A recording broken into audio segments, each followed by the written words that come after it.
Sindh online school class 8 मजमून science बाब 11 सबक 8 बरक़ियाती सिरिश्तनि जा बुनियादी औज़ार basic devices of electronic systems. वारो इलेक्ट्रॉनिक सिस्टम्स या बरक़ियाती सिरिश्ता जेके असां इस्तेमालु कंदा आहियूं उन्हनि में मुख़्तलिफ़ डिवाइसिस लॻल हूंदियूं आहिनि। उहे मुख़्तलिफ़ डिवाइसिस ते मुश्तमिल हूंदा आहिनि। जीअं कंप्यूटर ॾिसो त कंप्यूटर हिकिड़ो दॿो हूंदो आहे, उन खां पोइ हिन दॿे जे चौधारी मॉनिटर लॻल हूंदो आहे, कीबोर्ड लॻल हूंदो आहे, माउस लॻल हूंदो आहे, ॿियूं शयूं लॻल हूंदियूं आहिनि। उन्हनि सभिनी खे असां पेरीफेरियल डिवाइसिस चवंदा आहियूं या उन्हनि खे डिवाइसिस चवंदा आहियूं।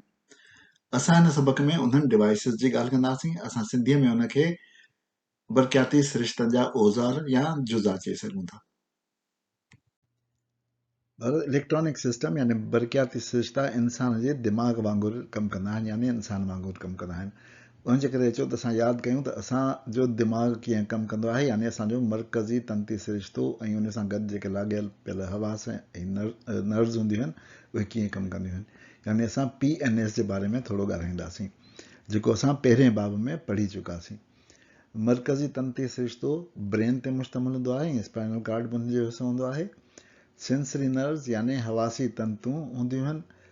हवासनि मां मिलियल माहौल जी मालूमात मर्कज़ ताईं पहुचाइण जो कमु कंदियूं आहिनि। उन खां पोइ मोटर नर्व्स हूंदियूं आहिनि, यानी तहरक पैदा कंदड़ तंतू हूंदियूं आहिनि, जेके मर्कज़ मां मिलियल हुक्म खे पठनि ऐं मुश्कनि ताईं पहुचाईंदियूं आहिनि। यानी असां जेकॾहिं हिनखे ॾिसूं त असां इहो चई सघूं था त सेंसरी नर्व्स जेके आहिनि उहे मालूमात दिमाग़ ताईं पहुचाइण जो कमु थियूं कनि। दिमाग़ जेको आहे ऐं स्पाइनल कार्ड मालूमात जो तजियो ऐं तरकीब कनि था, उनखे एनालाइज़ था कनि ऐं उन ते प्रोसेस था कनि। उन खां पोइ मोटर नर्व्स जेके आहिनि, यानी तहरक पैदा करण आहिनि तंतू, उहे दिमाग़ जे हुकुम खे उज़वनि ताईं पहुचाइनि थियूं। अहिड़ी तरह असां चई सघूं था त मालूमात दिमाग़ ताईं पहुचाइणु जेको आहे उहो इन थो थिए, यानी इहा मालूमात दिमाग़ में अंदरि थी अचे। दिमाग़ उन खे एनालाइज़ ऐं एक्ट थो करे, यानी उनजो तजियो ऐं तरकीब थो करे, उन ते प्रोसेस थो करे उनखे, ऐं उन खां पोइ जेको आहे उन जे आधार ते, हिन मालूमात जे आधार ते जेको प्रोसेस थो करे उन जे आधार ते हुकुम थो ॾिए, जेको हुनजो आउट आहे। यानी मालूमात दिमाग़ में अचे थी, उते प्रोसेस थी थिए, उन मां हुकुम आउट थो थिए।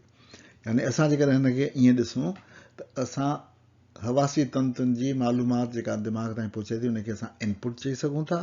दिमाग़ जेको कमु करे थो उनखे असां प्रोसेस चई सघूं था, ऐं दिमाग़ जेको हुकुम थो ॾिए उनखे असां आउटपुट चई सघूं था। सो अहिड़ी तरह मर्कज़ी तंती सिरिश्ते जा टे हिसा आहिनि, इनपुट, प्रोसेस ऐं आउटपुट। हिननि शयुनि खे असां इनपुट डिवाइसिस चई सघूं था, मर्कज़ खे असां प्रोसेसिंग डिवाइस चई सघूं था, ऐं जेको उनमें हुकुम थो मिले, तहरक थो पैदा करण तंतुनि जे थ्रू, उनखे असां आउटपुट चई सघूं था।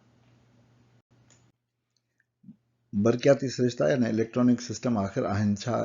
A system that is powered by electricity and it possesses information, data or any raw material from input into a desired output for further usage in life. यानी उन में असांखे को इनपुट अचे हिकिड़ी या घणियूं, उन प्रोसेस थिए ऐं उन मां आउटपुट अचे कंहिं ख़ासि मक़सद या कंहिं कम लाइ या कंहिं यूज़फुल आउटपुट लाइ या कंहिं यूज़ेज लाइ। यानी बिजलीअ ते हलंदड़ उहो सिरिश्तो जेको इनपुट में मिलियल मवाद या मालूमात खे प्रोसेस करे अॻिते इस्तेमाल लाइ घुरिपल आउटपुट फ़राहम करे, उनखे असां बरक़ियाती सिरिश्तो या इलेक्ट्रॉनिक सिस्टम चवंदा आहियूं। सो अहिड़ी तरह असांजे तंती सिरिश्ते में इनपुट थो अचे, प्रोसेस थो थिए ऐं आउटपुट थो थिए। जिस्म जा उहे हिसा जेके इनपुट मुहैया था कनि उन्हनि खे असां इनपुट डिवाइसिस चई सघूं था। जेके एनालाइज़ ऐं एक्ट था कनि यानी प्रोसेस था कनि उन्हनि खे असां प्रोसेसर चई सघूं था, ऐं उहे हिसा जेके आउटपुट था ॾियनि उनखे असां आउटपुट डिवाइसिस चई सघूं था। सो अहिड़ी तरह असांजे जिस्म में जेके इनपुट डिवाइसिस आहिनि उहे असांजा 5 हवास आहिनि, 5 सेंसिस: नक, अखियूं, चमड़ी, ज़बान ऐं कन। इहे असांजा 5 सेंसिस आहिनि। इन्हनि सां असांजे दिमाग़ खे इनपुट मिले थो। प्रोसेसर ज़ाहिर आहे असांजो दिमाग़ ऐं स्पाइनल कार्ड आहे, यानी ब्रेन ऐं स्पाइनल कार्ड प्रोसेसर आहिनि, ऐं आउटपुट असांखे तंतुनि मां मिले थी, जंहिंमें असां ॻाल्हाए आउटपुट ॾेई सघूं था, यानी असांजी ज़बान, असांजो वात हिकिड़ो आउटपुट आहे। असां हली आउटपुट ॾेई सघूं था, असां हथनि सां कमु करे या ताड़ियूं वॼाए आउटपुट ॾेई सघूं था, असां कंधु धूणे बि आउटपुट ॾेई सघूं था। ऐं असां जिस्म जे ॿियनि हिसनि खे लोॾाए बि आउटपुट ॾेई सघूं था। सो इहे असांजा आउटपुट डिवाइसिस आहिनि। सो अहिड़ी तरह सां जेकॾहिं कंप्यूटर सिस्टम या बरक़ियाती सिरिश्ते जा इनपुट औज़ार ॾिसूं त उहे छा आहिनि? Input devices are the devices are components which obtain information and instruction from outer source. ॿाहिरें ज़रियनि खां मवाद या मालूमात या हिदायतूं हासिल कनि in different forms of energy, जेका मुख़्तलिफ़ क़िस्म जी तवानाई जी सूरत में हुजे। उन खां पोइ convert it to electrical energy, उन खे बिजलीअ जी तवानी में बदिलाइनि था ऐं सेंड टू द प्रोसेसर, ऐं प्रोसेसर खे मुहैया था कनि। असां उन्हनि खे कंप्यूटर सिरिश्तनि जा इनपुट डिवाइसिस चवंदा आहियूं। इन में कीबोर्ड आहे, माउस आहे, जॉयस्टिक आहे, माइक्रोफोन आहे, बारकोड रीडर आहे, स्टाइलस या पेन आहे, वेब कैमरा आहे, टच पैड आहे, टच स्क्रीन आहे ऐं फिंगरप्रिंट रीडर। इहे सभु कंप्यूटर सिस्टम जा इनपुट डिवाइसिस आहिनि। जेकॾहिं असां वेब कैमरा खे ॾिसूं त web camera is a image video input devices. असांखे छा ॿुधाईंदी ॾींदी आहे?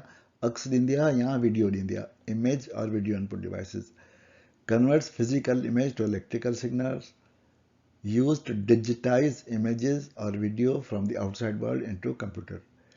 डिजिटाइज जो मतिलबु त हुनखे कंप्यूटर जी ॿोलीअ में लिखंदी आहे, अंगनि जी सूरत में लिखंदी आहे इन इमेज खे। इन खां अलावा जेके इमेज ऐं वीडियो इनपुट डिवाइसिस आहिनि उहे असांखे ख़बर आहे। डिजिटल कैमरा आहे, कैमकॉर्डर आहे, इमेज स्कैनर आहे, बारकोड रीडर आहे, स्कैनर आहे, फिंगरप्रिंट स्कैनर आहे। ॿियो अहम इनपुट डिवाइसिस आहे keyboard. Keyboard is a human interface device, इनखे HID ह्यूमन इंटरफेस डिवाइस चइबो आहे, which is represented as a layout of buttons. हिन में बटन लॻल हूंदा आहिनि। Each button or key can be used to either input an alphanumeric character, alpha मतलब alphabet जो, and numeric मतलब अंगन जो character to a computer, or to call upon a particular function of the computer।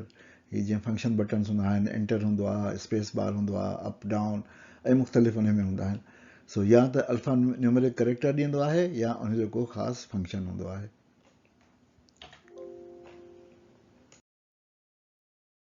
असां जेको ॾिसंदासीं उहो आहे माउस। माउस पॉइंटिंग डिवाइस आहे। It allows a user to input spatial data to a computer। हिनखे असां स्पेशल पढ़ंदा आहियूं, हुनजी ॿी स्पेलिंग SPACIAL आहे। इहो कंप्यूटर में स्पेशल डेटा, स्पेशल जो मतिलबु आहे मकानी, यानी उन जे कंहिं ख़ासि मकान जी या हिसे जी निशानदेही करे थो। जीअं मां ॾेखारियां तव्हांखे, हीअ मूं हाणे माउस जी निशानदेही पियो थो कयां, लेटर जी ही आहे मकान। हिन महिल जेको आहे उहा माउस जे फोटो जी निशानदेही पियो थो कयां, त इहो आहे मकान हिन जो। सो इहो स्पेटियल डेटा आहे जेको असांजो माउस असांखे ॿुधाईंदो आहे। मां हिन नुक़्ते खे माउस जे मदद सां कंट्रोल पियो थो कयां। It is commonly used as a simple and intuitive way to select items on a computer screen। असां कंप्यूटर आइटम ते शयुनि खे सिलेक्ट करण लाइ इस्तेमालु कंदा आहियूं, यानी मुंतख़ब करण लाइ माउस खे इस्तेमालु कंदा आहियूं।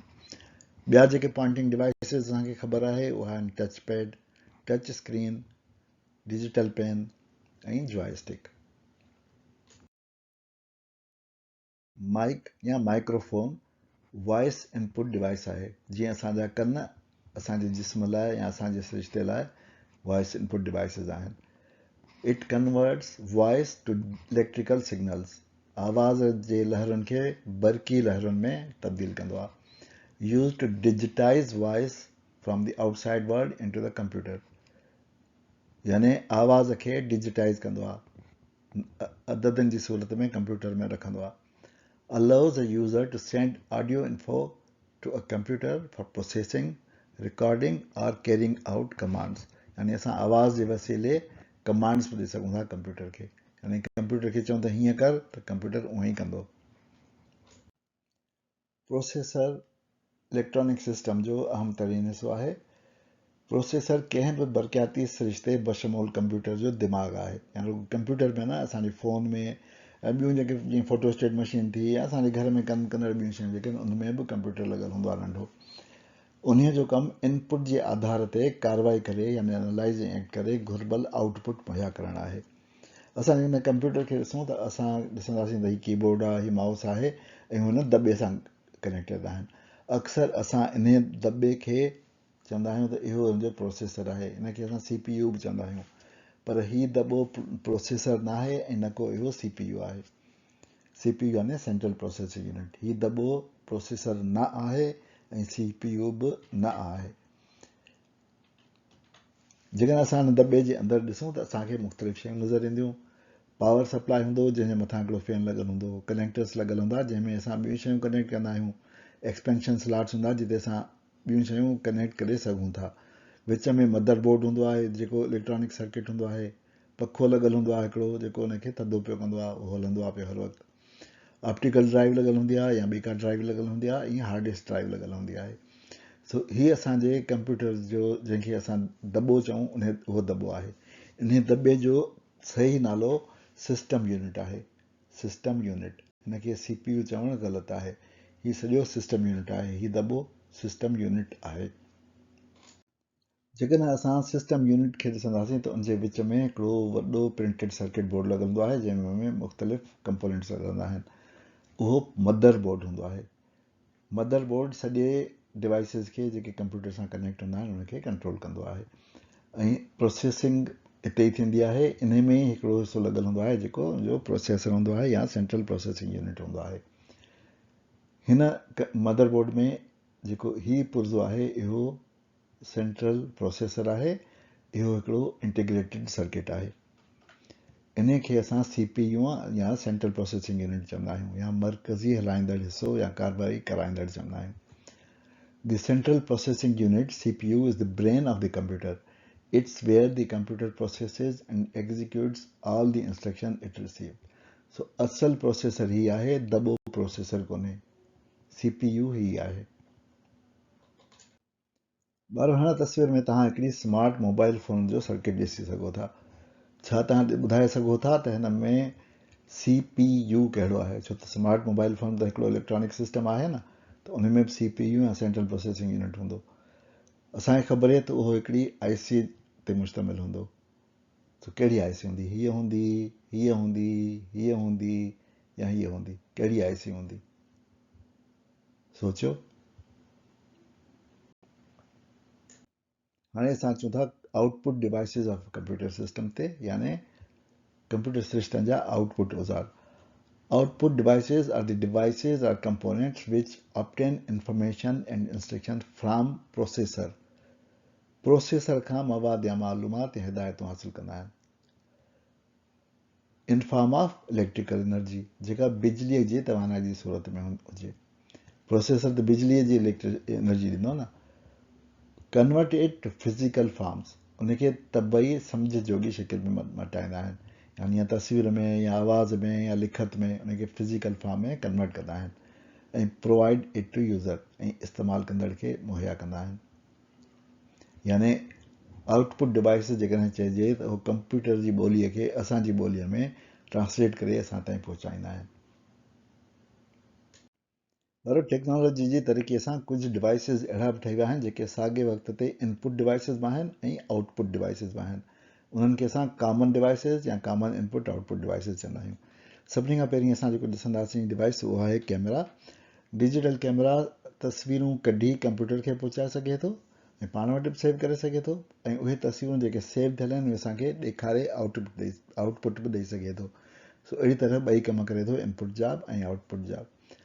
टच स्क्रीन ॿियो डिवाइस आहे जेको ॿई कम करे थो, इनपुट जो बि ऐं आउटपुट जो बि। असां तस्वीर ॾिसी बि सघूं था इन ते ऐं इनखे मुख़्तलिफ़ जायुनि ते टच करे असां कंप्यूटर खे पंहिंजी कमांड या इंफॉर्मेशन ॾेई बि सघूं था।